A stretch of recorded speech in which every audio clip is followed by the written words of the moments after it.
Hello, and welcome to this tutorial on DynamicWeb 10 installation.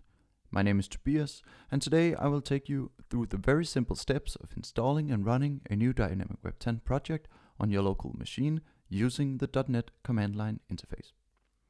We're going to go through the prerequisites for doing so, on installing the template packages from NuGet, on creating a DynamicWeb project on your local machine, and running the project from the command line interface. Finally, I will briefly take you through the setup guide where we'll create a files folder and connect to the database.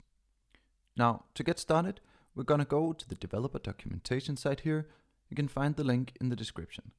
As you can see, there are a few different ways to install DynamicWeb 10. Since we're focusing today on using the .NET command line interface, there are only really two prerequisites that we need to pay attention to.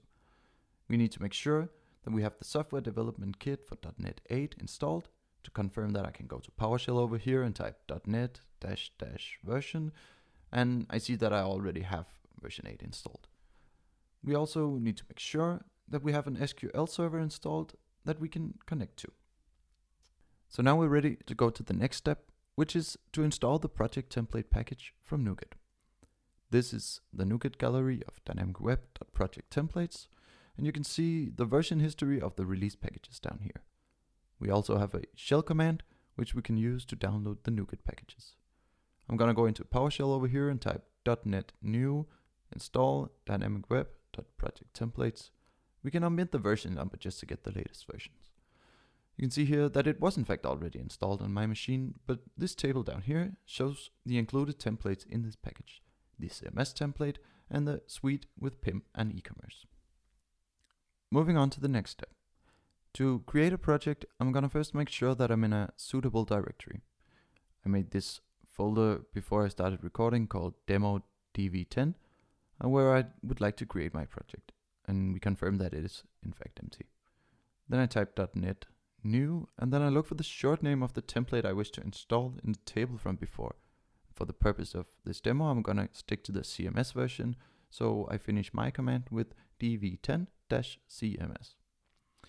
Now I see that it was in fact successfully created, and by typing ls again here, I can confirm that the directory now includes a couple of new directories, as well as C# file and a C# project file with the metadata of the NuGet package.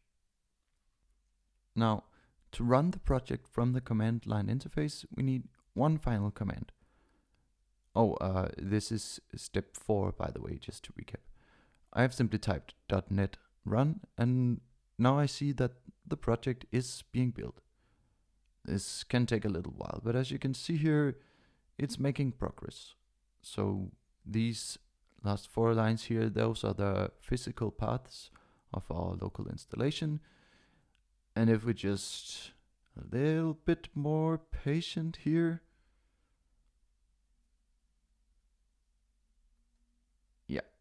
now we can see that the application has started, and it's being served on this port, which we can just open in our browser, which takes us to the setup guide. Now in here we can hit get started to create a files repository. I'm just going to create a new one here, and then we can connect to our database.